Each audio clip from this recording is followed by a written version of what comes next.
Hi, it's Scott, ROCKFILE, back with another podcast review for you. Going to be talking about the new album from the Canadian band Crown Lands called Fearless.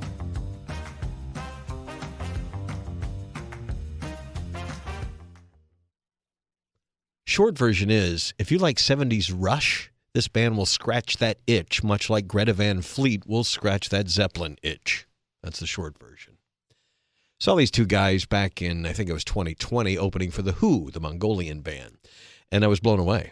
I could not believe that two guys put that much sound out. I said the same thing about Rush and a few other power trios back in the day. So now that it's down to two people with technology and everything.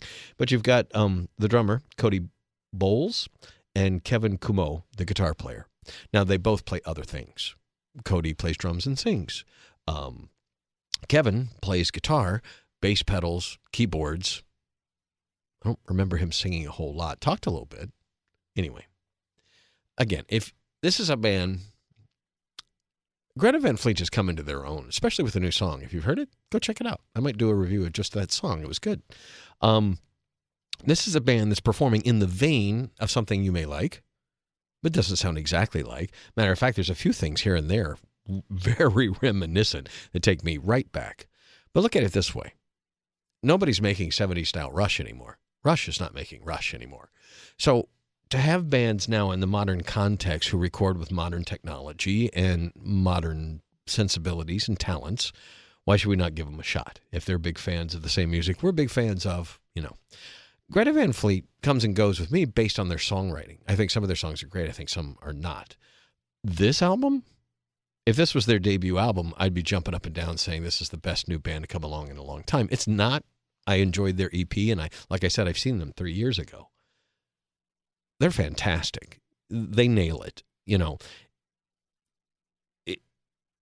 I wouldn't say it's a tribute or an homage. It's just the fact that they're making modern music in the vein of how Rush kind of sounded in the 70s.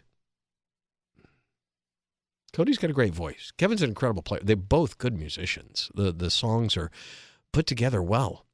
Track 1 is 18 and a half minutes long, folks. It does have echoes of 2112 in it, and I think that's intentional. I think if you just look at the album cover, it's got like a sailing ship over an alien planet going towards like a black hole.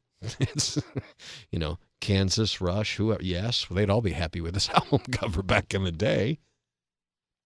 The album's available for $8 right now on their Bandcamp page. So they get most of the money from that. Go buy it. Stream it from there. Give it a listen. Tell me what you think. Now, I don't do a whole lot of music reviews anymore because, one, I can't do them the way I want to do it. All my friends do music reviews on YouTube and they put clips from the songs in it. I always get strikes, you know, copyright strikes and stuff, and I don't want to do that. So I need to figure out. I have letters from record labels that says I can do things like that. So should be able to do it. Anyway, that's something I'll deal with YouTube. So, and the other thing is time. To really give you an honest opinion about an album, I have to listen to it more than once or twice. I can't just put it on and go, no, that was good. All right, here's some thoughts. I can do that with a movie, but that's a different experience. An album, a music album, to me is a whole nother thing. So I've lived with this album. It came out on March 31st. I had a little bit early. I had a stream, and then they sent me the MP3s. I burned it to a CD, and I put it in my car. That's where I do a lot of my extreme listening.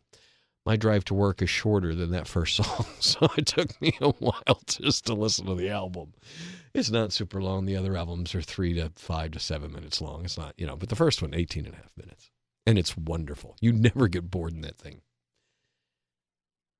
From the musicianship to the how the songs are put together, like I said, if this is an itch that you long to have scratched, and for someone like me, who Rush is one of our favorite bands, I've heard every Rush album so many times. I have them memorized. I can air guitar, air drum, air bass, air keyboard to any song in the Rush catalog. I've listened to those albums so many times over the last 30, 40 years.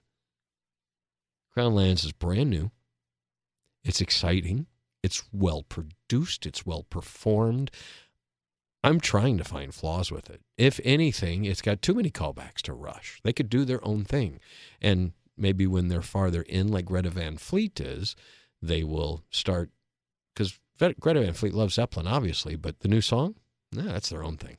They're kind of on their own path now, and that's great. Took them 3 albums. Good. You know, I think Crown Lands is more than there. I really, doesn't echo Rush, just makes me miss Rush when I listen to this band because they're that good.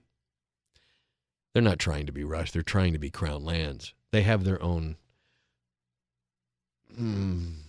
shall we say, emphasis behind everything. They call themselves a raw blues rock power duo harboring latent prog rock tendencies. This is 70s prog rock done with modern technology, recording equipment, and sensibilities. They sing about great things. They're talking about indigenous people and rights and really spiritual things in some ways. It's good. There's some depth here. Anyway, listen to the album for a couple of weeks now, and I think it's great. It's a great listen. These days, I don't recommend so many albums because so many albums are just collections of singles. This is an album. These are all great songs. They can stand on their own. Lady of the Lake is a single if you want to go check that out. That's the 8th song on the album and 5 minutes long. I would say some of the other songs are better. Are they better radio songs? Well, this is where we get into the dichotomy of Scott Hamilton, the radio guy who says, I am actually playing Lady of the Lake on mainstream rock stations. And the personal me, this is going to be one of my favorite albums of the year. Absolutely. There are a lot of prog rock bands out there. There are a lot of duos out there. There are not a lot of duo prog rock bands out there doing this. Check out Crown Lands Fearless. Like I said, it came out on March 31st, 2023. It's available now. About $8 on their Bandcamp. Come on. For 9 songs. You're getting one for free. I think the 18-minute song is worth a couple bucks right there, right? Anyway, they've got an EP. They've got some earlier stuff. Check them out live when they come around. They're really good live. You wouldn't think 2 guys could put out this much sound. One of my favorite albums of 2023, and I've only had it a couple weeks, Crown Lands Fearless. Go get it. My highest recommendations for 70s prog fans. Scott Hamilton, I'm ROCKFILE. My links are below. Thanks for listening. More movie reviews are coming up. I just saw Dungeons & Dragons, and that's on the way in the next podcast. Have a great day.